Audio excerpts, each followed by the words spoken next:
낭독 17일차. 친구란 같은 위치에서 같은 곳을 바라보는 존재다. 과부 지자 비유기언은 불여 위우. 과부의 아들은 탁월한 재주가 없으면 벗으로 삼지 않는다. 예기 공례. 논어하기에는 공자가 군자의 자격에 대해 했던 말이 실려 있다. 군자가 신중하지 않으면 위험이 없으니 학문을 해도 경고하지 못하다. 진실하고 믿음성 있는 행동에 힘쓰며 자기와 같지 않은 자를 벗삼지 말고 허물이 있으면 고치기를 꺼려하지 말아야 한다.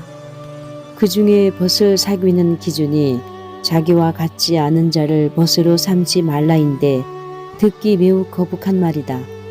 어린 시절에 듣고 질색했던 너보다 공부 못하는 아이와는 사귀지 말라는 잔소리와 같은 느낌이기도 하다. 그러나 공자는 사람을 점수로 평가하듯 가려서 사귀라고 말한 것이 아니다. 친구란 학문과 수양에서 함께 수행하며 서로에게 서로를 함량해주는 존재여야 한다는 가르침이다. 즉, 같은 눈높이로 앞을 함께 바라볼 수 있도록 북돋아주는 것이 친구이기에 바라보는 방향이 다르면 벗이 되기 어렵다는 의미다. 예기 공례에 실려있는 앞의 예문 또한 선뜻 받아들이기 어렵고 받아들여서도 안 되는 지점들이 있다. 당장 과부의 아들이라는 말 또한 소외된 자를 일컫는 일종의 비유임을 감안해도 편견을 전제로 삼았기에 그릇된 표현이다. 다만 우리는 예문을 곧이곧대로 받아들일 것이 아니라 행간의 숨은 의미를 찾아야 한다. 예문에는 어려운 환경에 갇힌 사회적 약자라고 해도 재주를 갖추고 있다면 그 능력을 인정해야 한다는 뜻이 담겨 있다. 아무리 어려운 여건에 처해 힘겨울지라도 탁월한 능력을 쌓을 수 있으면 누구에게도 머리를 숙이지 않고 벗으로 어깨동무할 수 있는 위치에 오를 수 있다는 의미이기도 하다. 친구란 구분해 나눌 수 있는 단위가 아니다. 다사는 신분에 따른 차별을 철저히 반대했다. 특히 신분과 사회적 지위가 높다고 해서 그 사람이 뛰어날 것이라는 예단에는 전혀 동의하지 않았다. 다음은 흑산도에서 귀양 중이던 둘째 형 정약전에게 보낸 편지다. 사대부 자주만 해도 모두 쇠미한 기운을 띠고 있어 다 아랫길입니다. 그 정신 상태는 책만 덮으면 모두 잊어버리고 품은 뜻은 하루에 안주합니다. 시경, 서경, 주역, 얘기 가운데 미묘한 말과 논의를 이따금 한 번씩 말해주어 향학을 권해보면 그 꼴이 마치 발이 묶인 꽁과 같습니다. 쪼아 먹으라고 해도 쪼지 않아 머리를 눌러 나달에 갖다 대면 부리와 나달이 서로 닿아도 끝내 쪼아 먹지 않는 자들입니다. 장차 이를 어찌하겠습니까? 다사는 사대부 집안 아이들의 나약함과 나태함을 깊이 한탄했다. 그들은 굳이 노력하지 않아도 도전하지 않아도 신분이 보장되기에 노력하지도 도전하지도 않았다. 다사는 또한 신분에 따른 차별 없이 인재를 등용해야 한다고 주장하는 통세기에서 이렇게 말했다. 신은 엎드려 생각하건대 인재를 얻게 된 지가 이미 오래입니다. 온 나라의 인재를 뽑아 발탁하더라도 부족할까 염려되는데 대부분을 버려서야 되겠습니까? 온 나라의 백성들을 다 모아 배양하더라도 진흥시키지 못할까 두려운데 대부분을 버린단 말입니까? 소민, 평민이 그 중에 버림받은 자이고 중인, 의원, 역관 등 중간 계급이 그 중에 버림받은 자입니다. 서관, 평안도와 함경도 사람이 그 중에 버림받은 사람이고 심도, 강화도 사람이 그 중에 버림받은 자입니다.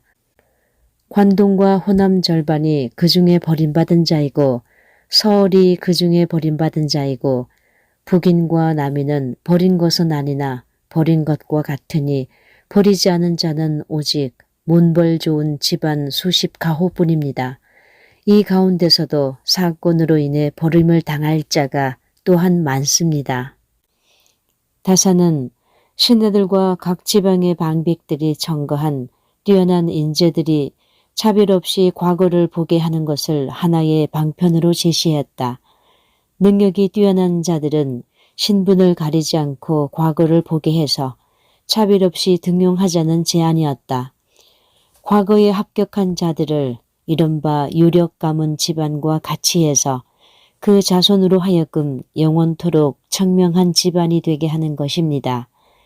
이렇게 하면 나라의 풍속을 개혁함이 없이 막혀있는 인재를 진작시키고 답답한 울분을 소통할 것이니 이 방법보다 더 좋은 것이 없습니다. 지역과 사회적 계급, 당파에 관계없이 모든 사람에게 균등하게 기회를 제공하고 공정한 심사를 거쳐 자신의 꿈과 이상을 펼칠 기회를 주자는 것이다. 기회는 평등하고 과정은 공정하고 결과는 정의로워야 한다의 구호를 연상케 하는 주장이다. 오늘날 금수저라는 체념 섞인 유행어가 일상에서도 범람하고 여전히 특권층이 누리는 갖가지 이권과 특혜가 없다고 자신하기 어렵다는 점에서 보면 다산의 주장이 더욱 절실하게 다가온다. 다산 역시 명문가의 자손으로 많은 것을 받으며 성장했을 것이기에 꺼내기 쉽지 않은 비판이었을 것이다. 예문에서 이야기한 과부의 아들 그리고 다산이 말했던 버림받은 자 등 스스로를 소외된 처지이자 소수이며 약자라고 느끼는 사람이 많았을 것이다. 살아오며 맞닥뜨린 보이지 않는 차별과 그릇된 편견에서 비롯된 불공정한 처사에 분노를 참을 수 없을 때도 많았을 것이다. 공정이니 기회니 운운하며 말은 얼마든지 그럴듯하게 꾸밀 수 있지만 오늘날 현실은 여전히 여간해선 약자가 이겨내기 어려울 정도로 불공정한 것이 사실이다. 만약 그렇게 기울어진 사회를 겪으며 울분을 넘어 좌절을 느끼고 체념하고 싶은 상황이라면 도무지 앞이 보이지 않는 암담한 상황에서 다산이 어떻게 살아냈는지를 떠올렸으면 한다. 복숭아와 오얏은 말을 하지 않아도 나무 밑에 저절로 길이 생긴다. 돌이 부른 하자성에 라고 사기에 실려 있다. 누군가는 편하게 길을 가는데 가시를 꺾고 돌멩이를 골라내며 새로운 길을 만들어야 하는 처지가 억울할 것이다. 그러나 내가 이렇게 내준 길 덕분에 뒤를 따르는 누군가는 편하게 걸을 것이다. 그리고 훗날 고개를 돌렸을 때 자신의 등 뒤를 좇는 사람들이 길게 줄을 들어선 광경을 볼 것이다.